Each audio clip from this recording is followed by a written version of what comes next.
most of what you obsess over is beyond your influence. When you let go of trying to control people's opinions, the past, and unpredictable outcomes, you reclaim the mental energy you've been wasting.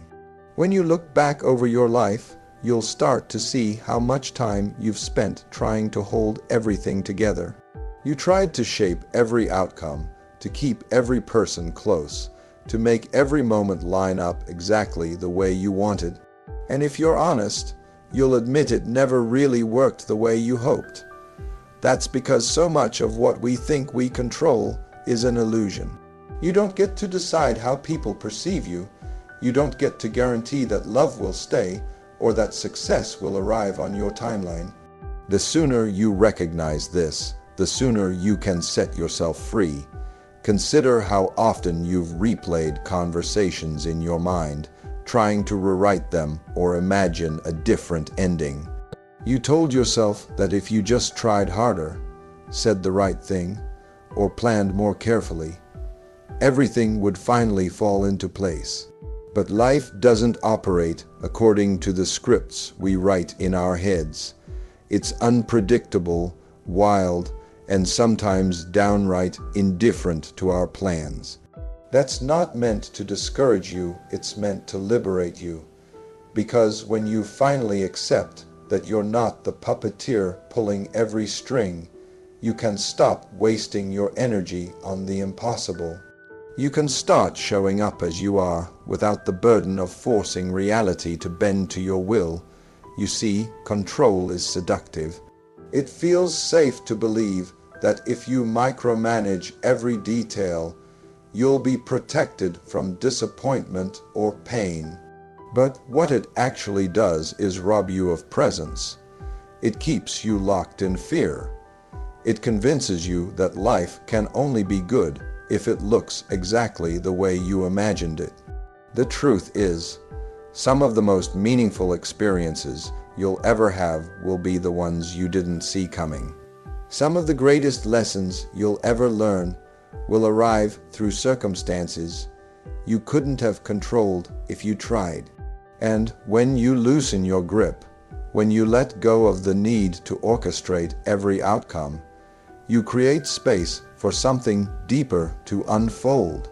Detachment begins when you look at a situation and say, I am willing to give my best, but I am no longer willing to sacrifice my peace. It's when you show up with love and intention, but understand that the results are not entirely yours to command. That doesn't mean you stop caring. It means you stop clinging. It means you stop measuring your worth by whether everything goes according to plan. It means you learn to trust the process, to accept that you can be fully committed without being consumed. So I invite you to release the illusion of control, to recognize that you can't hold together what was never yours to hold in the first place. And when you do, you will feel something you may not have felt in a long time, a quiet, steady freedom rising up inside you. There comes a moment in every person's life when you have to ask yourself a simple question: who am I when no one is watching? It sounds easy, but it's one of the hardest questions you'll ever face.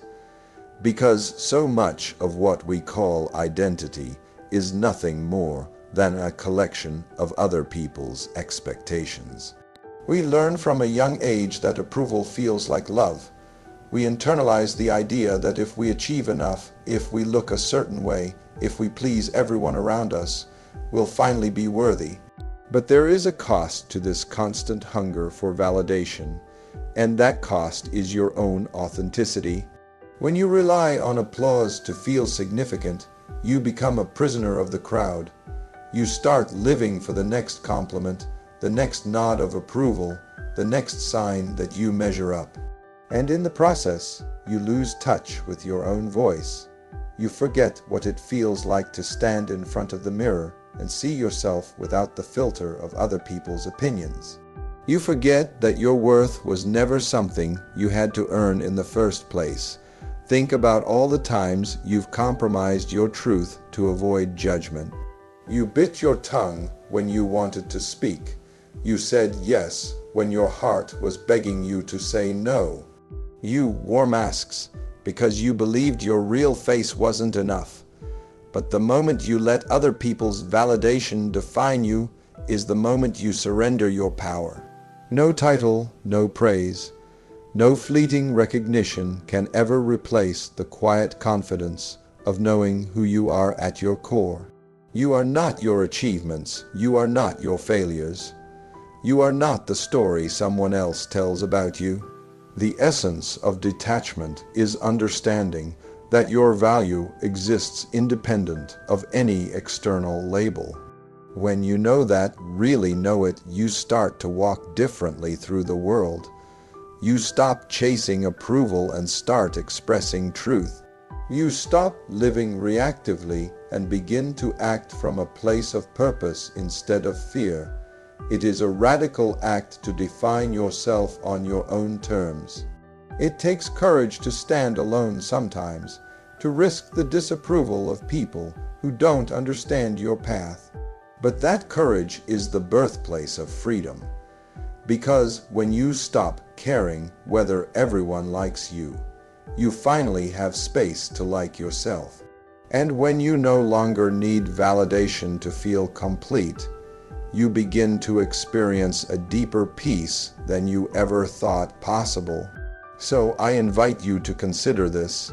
What would happen if you decided today that you are enough exactly as you are? That you don't need the world to clap for you before you believe in your own worth.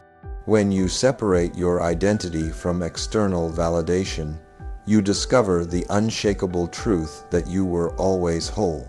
There's something remarkable that happens when you stop clinging to how you think life should be and allow yourself to experience it as it is. Most of us spend so much time gripping tightly to people, to outcomes, to possessions, afraid that if we ever let go, we'll lose everything that matters.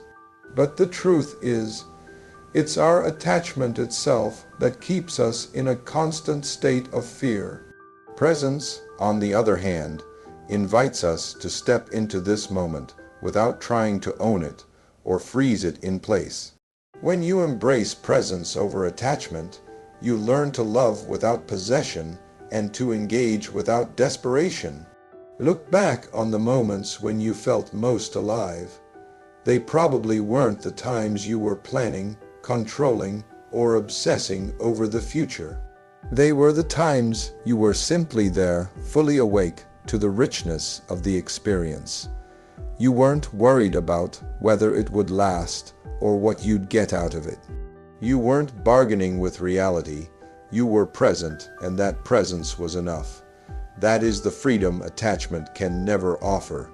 Attachment is the voice that says, "I need this to stay exactly as it is, or I won't be okay."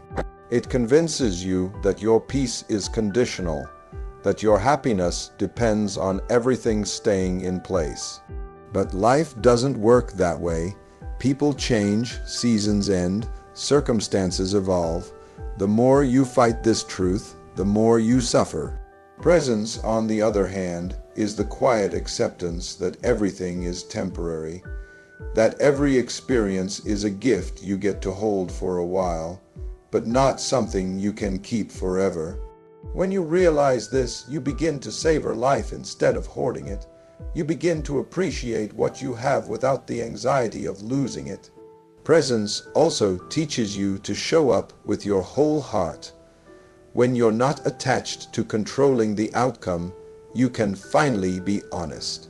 You can say what you mean, love with sincerity, and give without expecting anything in return. This is where real connection happens, not in the tension of grasping, but in the ease of simply being with what is. You don't have to stop caring to let go of attachment. You just have to stop believing that your well-being is tied to things staying the same. You can love someone deeply and still understand they are free. You can invest yourself in a dream and still know that it may not unfold exactly as you planned. When you let go of the need to secure everything, you create space for gratitude. You begin to see that the value of this moment is not in how long you can hold it, but in how fully you can experience it. So, as you move through your life, I invite you to practice presence, to trust that when you stop clinging, you won't fall. You'll finally learn to stand in your own peace. One of the most liberating lessons you will ever learn is that you have the right to protect your energy. Somewhere along the way, many of us were taught that setting boundaries was selfish or unkind. We were made to believe that if we really cared about others, we would always be available, always agreeable, always willing to bend ourselves to meet their expectations. But the truth is, without boundaries, there can be no genuine peace. Without boundaries, you end up carrying weight that was never yours to bear. Every time you say yes when you mean no, you make a silent agreement to betray yourself. You teach people that your time and your heart are negotiable, that you will sacrifice your well-being just to avoid disappointing them. It might feel easier in the moment to keep the peace on the outside, but inside you create a storm of resentment and exhaustion. Sooner or later, that storm will find its way to the surface. Setting boundaries is not about building walls around your heart. It's about being honest about what you can offer without depleting yourself. It's about recognizing that you are not required to participate in every conflict, solve every problem, or say yes to every request.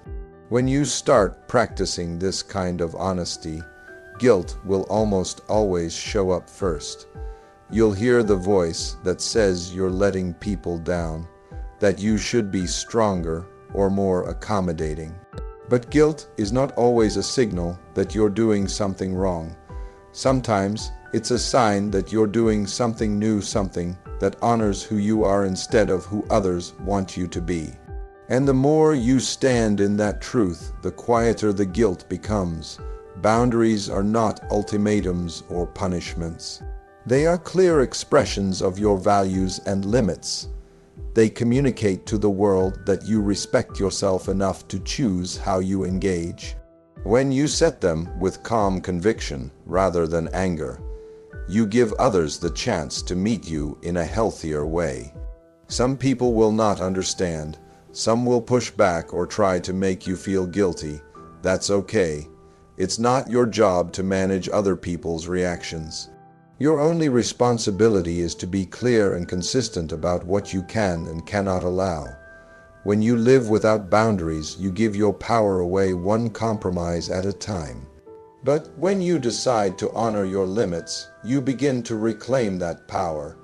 You begin to trust yourself again. You learn that you can be compassionate without abandoning your own needs, that you can be generous without becoming resentful. And in the process, you show others that they too are allowed to do the same. So I invite you to remember this. Saying no doesn't make you unkind. It makes you honest. And when you set boundaries without guilt, you give yourself the gift of living a life that feels true to your spirit. Pain has a way of convincing us that it will last forever. In the middle of heartbreak, loss, or disappointment, it feels like the hurt is the only truth that exists. But if you look back over your life, you'll notice something remarkable. You have survived every dark night you thought would swallow you.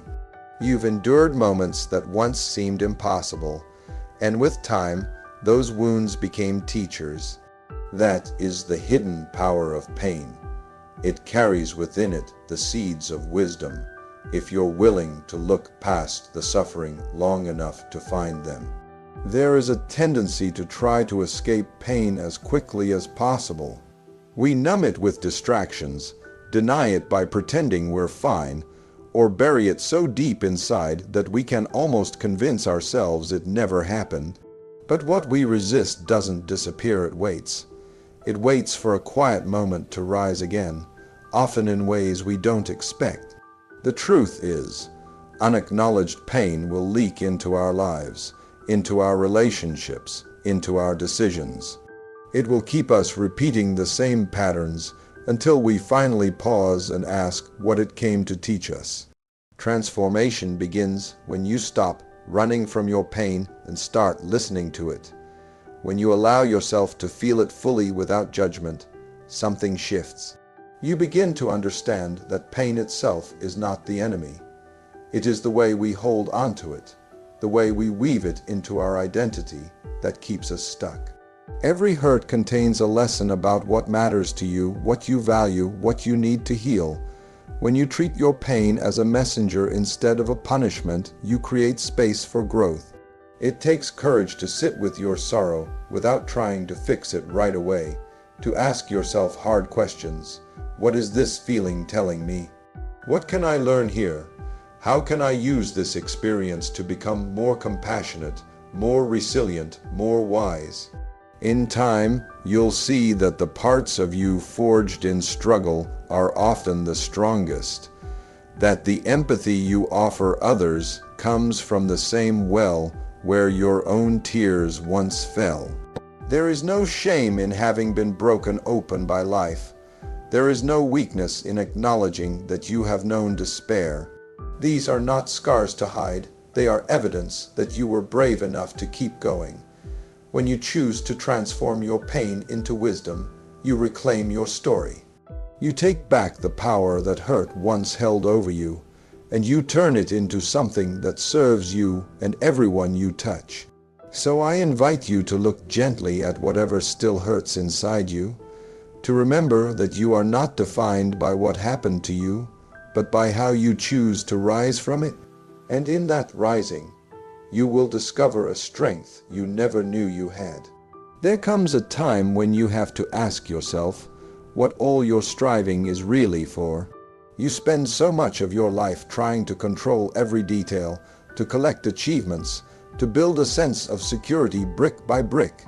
But even when you get everything you thought you wanted, there can still be an emptiness you can't explain. That's because real fulfillment doesn't come from reaching some final destination. It comes from surrendering to something larger than yourself. From understanding that you are part of a story much bigger than your own ambitions. Surrender is not the same as giving up. It's not about being passive or resigning yourself to a life you don't want. It's about recognizing that there is only so much you can force into place with your will alone. There is a current to life, a flow that carries you forward when you stop fighting it. You feel it in those moments when everything seems to align effortlessly, when opportunities appear you didn't plan for, when you meet someone who changes your direction in ways you could never have orchestrated. That is the evidence that you are not here by accident, that there is something guiding you if you're willing to listen. You may have been taught that surrender is weakness, that you must always be the one in control. But the truth is, it takes tremendous strength to trust, to let go of the constant need to know exactly how every chapter will end. It takes courage to believe that even when life doesn't look the way you hoped, there is still purpose in the unfolding. When you surrender, you are not abandoning your dreams. You are simply loosening your grip on how and when they must happen. You are making space for possibilities you couldn't have imagined. This is where detachment becomes a gift, because when you stop measuring your worth by how perfectly you can plan your life, you create room for grace. You discover a deeper peace in knowing that you don't have to carry it all alone. You can show up, give your best, and then release the outcome into hands wiser than yours. Some people call that faith, some call it alignment. Whatever name you give it, the experience is the same, a quiet knowing that you are exactly where you're meant to be, even when you don't understand why. When you surrender to a bigger purpose, you begin to see that your struggles have meaning, that your setbacks are not failures but invitations to grow. You realize that your life is not only about personal gain, but about how you can serve, how you can lift others, how you can leave something behind that matters. And in that service, you find the freedom you were searching for all along.